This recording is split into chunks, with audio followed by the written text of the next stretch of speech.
ओम नमः सिद्धेभ्यः। ओम नमः सिद्धिभ्यः। ओम नमः सिद्धेभ्यः। ओम नमः सिद्धिभ्यः। ओम नमः सिद्धेभ्यः। मंगलम भगवान वीरो मंगलम भगवान वीरो। मंगलम गोतमो गणी मंगलम गौतमो मंगलम कुंदी कुंदार्यो मंगलम कुंद कुंदारो। जीन धर्मोस्त मंगलम जैन धर्मोस्तु मंगलम। शैर्व मंगल मांगल्यम सर्वमंगल शैर्व कल्याणी कारिकम सर्व कल्याण कार्यक्रम। प्रधानम शैर्विधरिमानाम प्रधानम सर्वधर्माणां। जैनम येतु शासिनम जैनम जयतु शासनम। जैनम येतु शासिनम जैनम जयतु शासनम। जैनम जयतु शासिनम।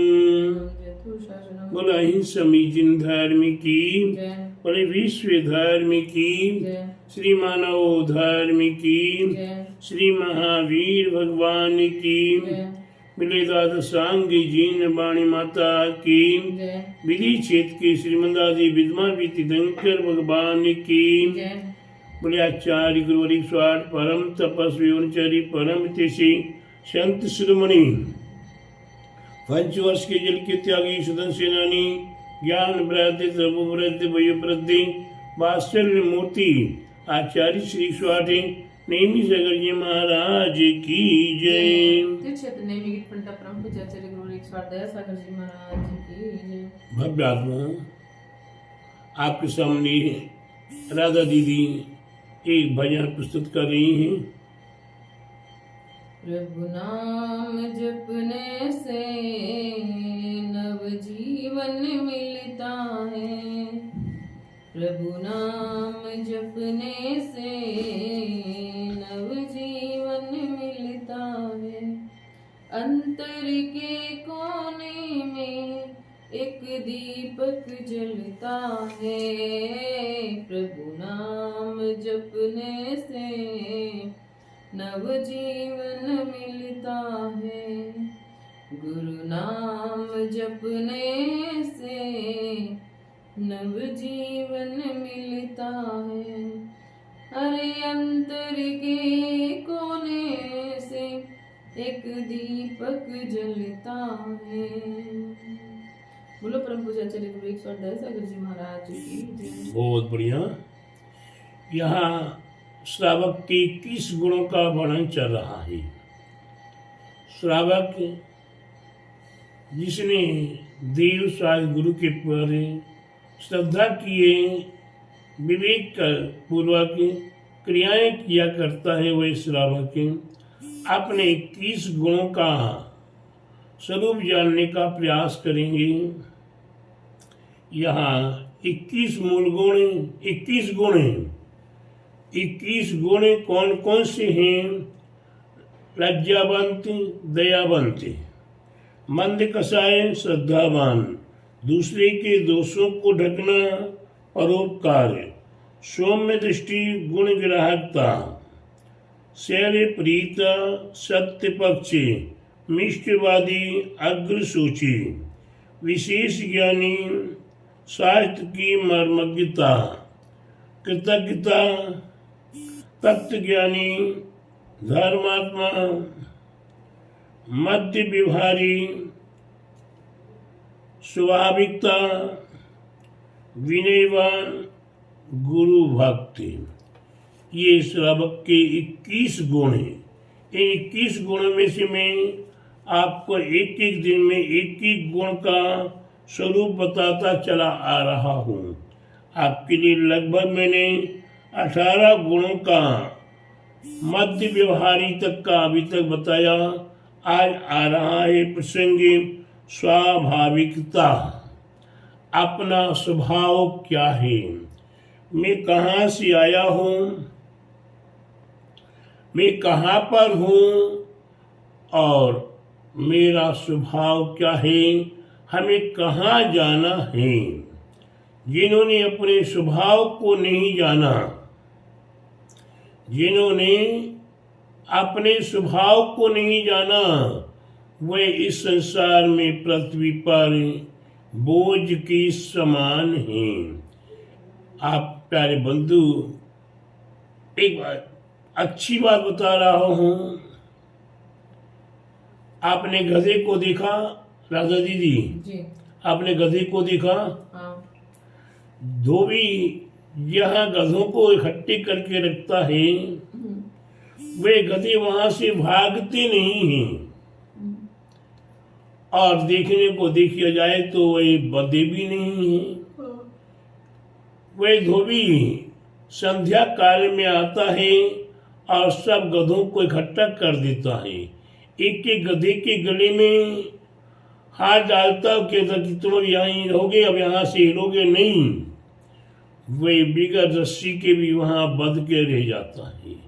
प्रत्येक दो गधे इसी प्रकार से कर देने पर वे गधे बंधे हुए हैं। जब तक वह धोबी दूसरे दिन सुबह प्रातः काल नहीं आएगा और गले में हाथ डाल कर नहीं बोलेगा चलो खुल गए चलो, तब तक वह नहीं जाएगा। ठीक उसी प्रकार से हम संसारी व्यक्ति अपने स्वभाव को भूले हुए हैं।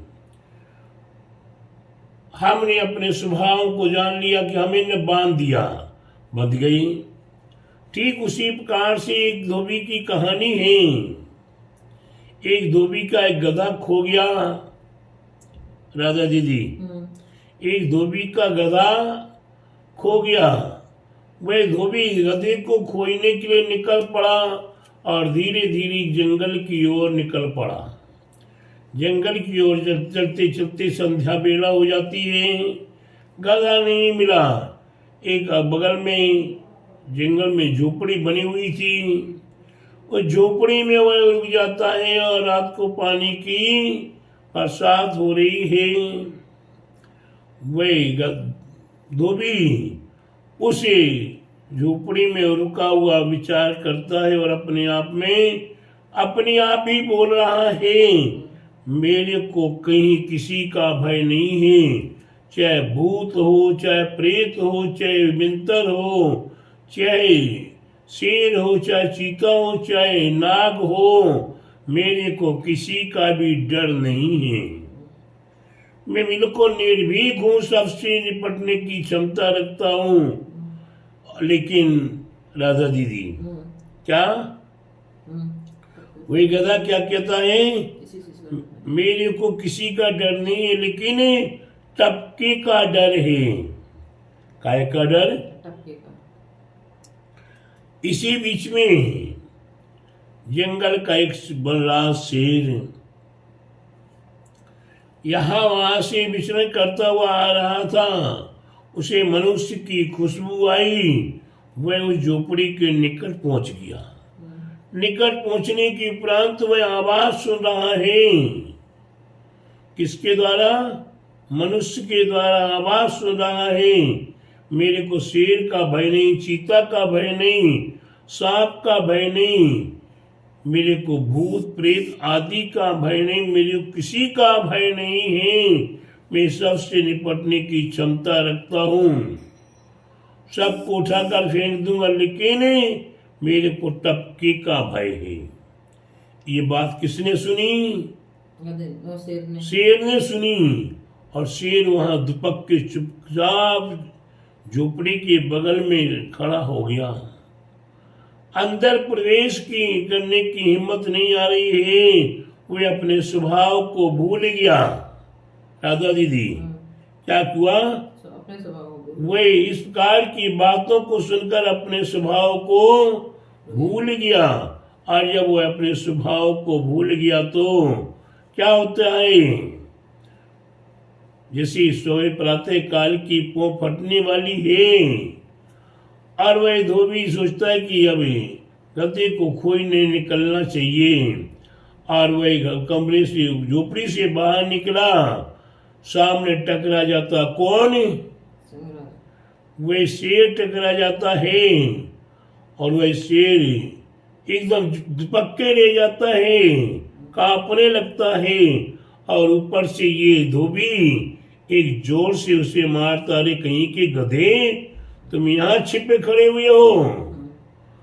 और उसका कान पकड़ता और अपने घर की ओर लेकर आ जाता है। वह शेर अपने स्वभाव को भूल गया और धोबी के घर चुपचाप चला आया और उन्हें गधों के बीच में कर दिया। उन्हें घर आकर उन गधों के बीच में कर दिया। अरे गधे कहीं के, तुम इनके साथ रहना, इनके साथ जब द्वारा भागे तो तुम्हारे पैर तोड़ दूंगा। अब बेचारा वो शेर तो दुपक के चुपचाप गधों के साथ आ रहा जा रहा, सारे काम गधों के साथ ही गधों के बराबर से कर रहा है। प्यारे बंधुओं, राधा दीदी, नैनी बेटा, कितनी अच्छी बात आ रही है कि वह शेर गधों के साथ रह रहा है। कई दिन बीत गए, उस शेर को अपना भान नहीं आ रहा कि मैं शेर हूं, और वह गधों के साथ चल रहा है, आ रहा जा रहा है। गधे की पर सारा माल लोड होकर जा रहा, शेर की पर भी लदा हुआ आता जाता है। एक दिन अचानक ही राधा दीदी, एक दिन अचानक क्या होता है, एक वनराज तालाब के उस किनारे पर जंगल से पानी पीने आया, और वह देखता है कि सामने अनेक गधे हैं, धोबी हैं, और उनके बीच बीच मेरा सिंहराज वनराज इन गधों के साथ। उसने वहां से दहाड़ लगाई, करे वनराज, तो एक बार अपने आप को पानी में तो देख ले। क्या? एक बार अपने आप को पानी में झांक कर तो देख ले तुम कौन हो। उसने देखा मैं शेर हूं। अरे तू एक दहाड़ लगा, तेरा स्वभाव दहाड़ लगा। जैसे उस सिंह ने एक दहाड़ लगाई, सारे गधे 9 2 11, धोबी का तो लापता। प्यारे बंधुओं, उसे अपने स्वभाव को मालूम हो गया कि मेरा स्वभाव, मैं सिंह हूं, मैं वनराज हूं, मैं किसी के अधीन रहने वाला नहीं हूं। वह अपनी स्वाभाविकता में आ गया, स्वतंत्र हो गया, जंगल की ओर वह छलांग लगाकर चला गया।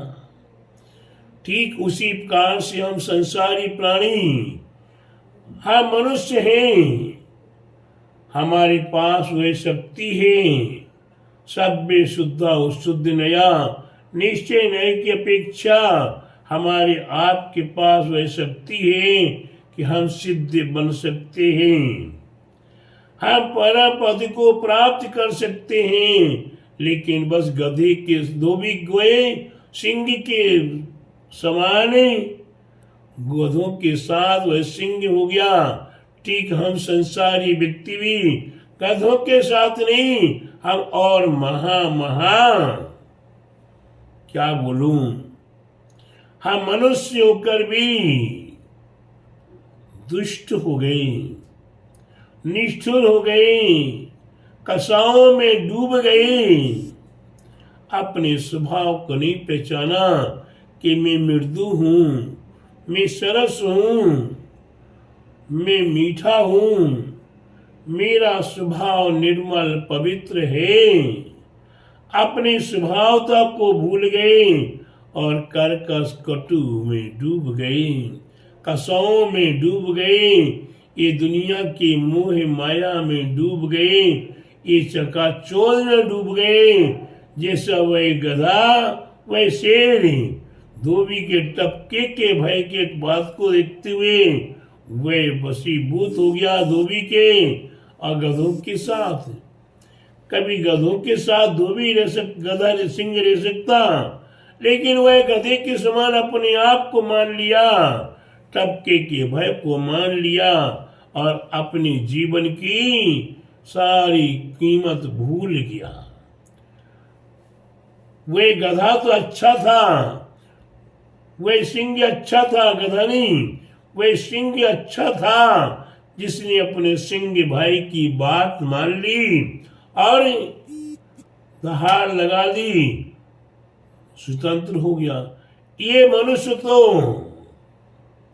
इसे कितने सिंह भाई आ रहे हैं जगाने के लिए। कहा आचार्यों की वाणी, साधुओं की वाणी, कहा तीर्थंकर प्रभु की, विदेशित आदि विद्यमान भी तीर्थंकर प्रभु की दिव्य देशना इसे प्रतिदिन 4-4 बार सुनने को प्राप्त हो रही है। कितने तीर्थंकर हो चुके हैं, कितने बार हमें संबोध किया है, हिला हिला के कहा है, बोल बोल के कहा है, कान में बोल बोल के कहा है कि भैया जाग जा जाग जा। अरे ये मोह निद्रा को छोड़ दे, ये मोह माया ममता, ये धन दौलत मकान दुकान स्त्री पुत्र पुत्र आदि तेरे काम नहीं आएंगे। इनका जब वियोग होता तो रोता और है। मालूम है कि ये वापस आने वाला नहीं है, फिर भी रो रहा मूर्ख है। प्यारे बंधुओं, विचार करो कि मेरा स्वभाव, मैं नित्य हूं, निरंजन हूं, निराकार हूं, सिद्ध समान हूं। थोड़ा सा प्रयास करना है, थोड़ा सा प्रयास करना है। जिस प्रकार मनुष्य दूध के अंदर घी छिपा हुआ है, उसे निकालने का प्रयास कर लेता है। दूध से मक्खन, मक्खन दूध से दही, दही से मक्खन और मक्खन से घी निकाल लेता है। पाषाण के अंदर छिपा हुआ, पाषाण के अंदर छिपा हुआ सोना, उस सोने को तपा तपा के 16 बार गर्म करता है और 16 बार ठंडे पानी में डाल के उस शुद्ध सोने को प्राप्त कर लेता है। अपने आप को तो सोच लो एक बार, हमने पर में तो बहुत कुछ खोजा है, पर में बहुत कुछ खोजा, लेकिन अपने आप को नहीं खोजा है। मैं कौन हूं, मेरा स्वभाव क्या है, इसने अपनी स्वाभाविकता को विचार कर लिया। नमक का स्वभाव खारापना, चीनी का स्वभाव मीठापना, मिर्ची का स्वभाव तीखापना, नीम का स्वभाव कड़वापना। ये स्वभाव अपना स्वभाव जल्दी नहीं छोड़ते।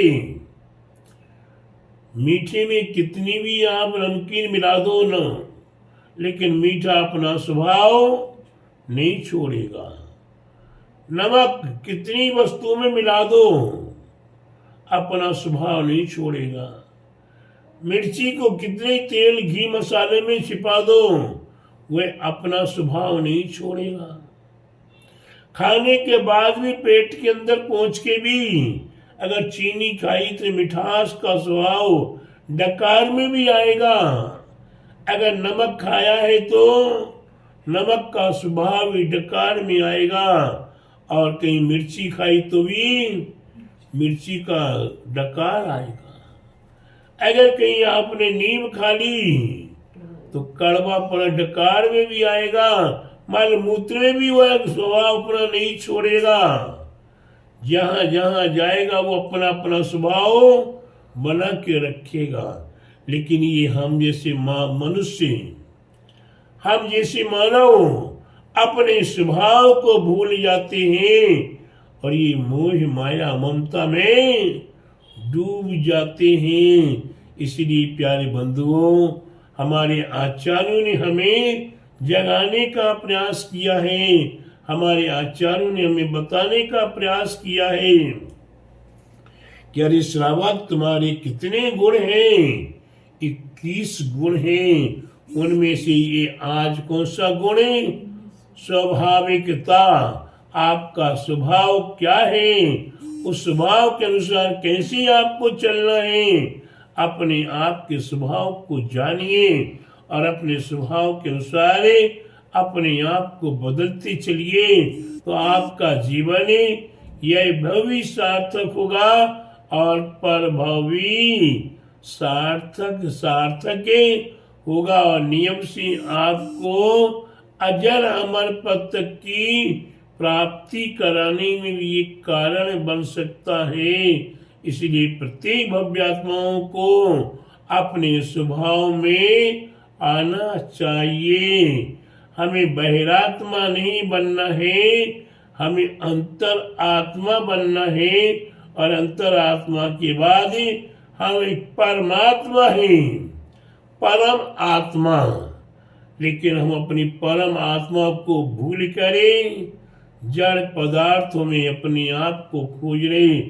मैं सुखी, मैं दुखी, मैं रंगराव, मैं सुखी हूँ, मैं दुखी हूँ, मैं रंग हूँ, मैं राजा हूँ। ऐसा विचार पर पदार्थों के माध्यम से थोड़ी धन संपत्ति मिल गई तो मैं बहुत बड़ा, और कहीं मिट गई तो कंगाल हो गया। इसलिए प्यारे बंधु, न वो हमें कंगाल बना सकती है और न मेरे को महान बना सकती है। हमारा स्वभाव हमें महान बनाएगा, हमारा स्वभाव हमें महावीर बनाएगा। इसलिए प्यारे बंधुओं, अपने स्वभाव को जाने, पहचाने और अपने स्वाभाविकता को प्राप्त करें। बोले महावीर भगवान की जय। बोले द्वादशांग जीन वाणी माता की जय। बोले श्रीमंदिर आदि विदिशित के विद्यमान नीति शंकर भगवान की। बोले आचार्य गुरु 108 परम तपस्वी उनचारी परम तिथि संत शिरोमणि 5 वर्ष के जल के त्यागी सुदन सेनानी ज्ञान वृद्धि तपो वृद्धि वयु वृद्धि वात्सल्य मूर्ति आचार्य श्री 108 नेमी सागर जी महाराज की जय। क्षेत्र नेमी गिरी पंडित परम पूज्य आचार्य गुरु 108 सागर जी महाराज की जय।